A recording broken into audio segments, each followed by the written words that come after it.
Welcome, food travelers, to an episode here in Singapore. In this episode, we're actually headed to the cable cart dining, which is at the Mount Faber location. And we started off walking down from Sentosa to the cable car line, and it was a nice walk down there. And this is one where you have to prepay online and make the reservations online, so you can secure the time slots that you want. And at the time of this recording, we came here for the 3-course dinner in the skies, and it was 108 Singapore dollars, which is about 80 US dollars. And their operation hours for this restaurant is actually from Sunday to Thursdays from 4 p.m. to 11 p.m. and Fridays and Saturdays from 4 p.m. to 12:30 p.m. So that is a option you can eat at just the restaurant alone. But this restaurant and this cable car, they kind of do like a partnership where the restaurant prepares the food, then they put on the carts, and then you sit on the carts for about 60 minutes, which is about 2 trips going back and forth on this one line. It looked really interesting. This was definitely something I really wanted to try. And I've seen other videos of other people trying it, and it looked really cool. And it looked like the food was pretty decent from what they offered of what I've seen. So unfortunately, since I wasn't able to make it to Singapore, even though I really wanted to and had originally planned to possibly have gone there at the same time as you were there, it didn't work out. But yeah, another sad moment for me, again, seeing what I could have done. Yeah, it was definitely a great experience here. So a little bit more information about how this works. So once you check in with the restaurant, they actually explain to you the process for this meal. So you start off at the restaurant at the dusk at Mount Faber Peak, where you get greeted and with the welcome drinks, and in our case it was champagne.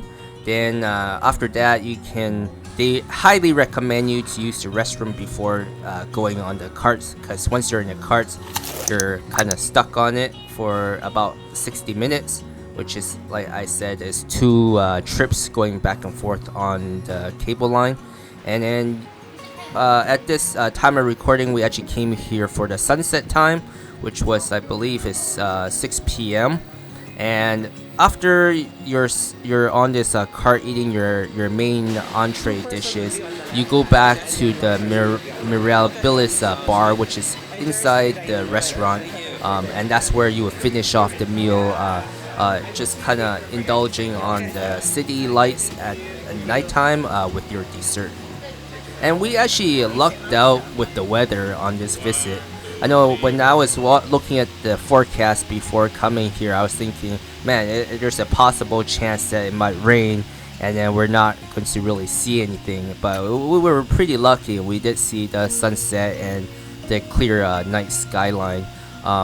So Simon, starting off here, the items that we got for the appetizer was the pan-seared foie gras, and for the main, it was the Boston lobster, and also the Wagyu beef cheek. Yeah, that combination, Micah, for me sounds really good.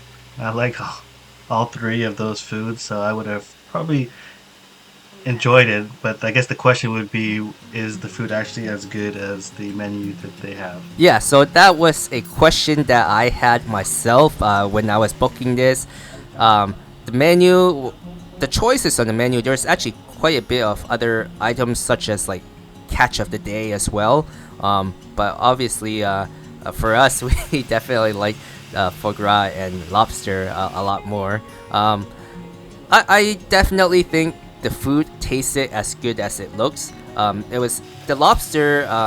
I felt like they kind of took the meat out of the shell and like marinated and added in all the cheese and everything and put it back into the shell and kind of like baked it. So to me, it kind of felt like that. For the pan-seared foie gras, with the fig jam and berry compote and hazelnut crush, it was a really good texture to it. It was really good. It was a pretty nice big piece of foie gras as well, but it was not so tender where you could just break it apart with just the fork alone. You actually had to use the knife to cut it apart, which I think it could still be a little bit more tender for that part. So going back to what you said about the lobster, I think it kind of makes sense for them to do that. I think it'd probably be a bad idea for them to have people kind of struggle trying to get the lobster meat out and possibly, kind of flicking the lobster. If, like, I don't know, you've seen the movies where they're eating lobster and they're having trouble getting it out and they end up flicking it like all across the room. And so I can just imagine being inside the cable car and people struggling to get the meat out, and then they end up dropping it or doing whatever and just ruining their dinner, one, and then two, just messing up the cable car on the inside. Yeah, so when before we got into the cable car, they did kind of prep it, but they did a really good job prepping it. It was pretty fast too. I think they had like a whole team of people putting the table in and getting secure and getting everything set up there. But as you see in the video, there is parts of the section where we kind of go through these buildings. I think those are official stops for some people. Like if you pay like a portion to get off at a certain stop, you can get off earlier. So parts of the video you'll see that it gets a little bit dark there, and you may have seen that I was just wiping the sweat off my head. So there's no AC or anything, and it's just the air flow through the cable car. So when you're moving, it's pretty nice, breezy, it's comfortable. But when you're going through those dark sections in the building, it gets hot. Yeah, that's a typical Southeast Asian weather. Nice, hot, and humid. But yeah, I could imagine it's pretty uncomfortable. Is it pretty long as you go through those sections here where it's darker, or is it relatively quick? I would say it's relatively quick because a lot of those other stations, they're kind of like a smaller station. There's not that many people getting in and out. And for this particular cart, it's one that it didn't have like the glass flooring.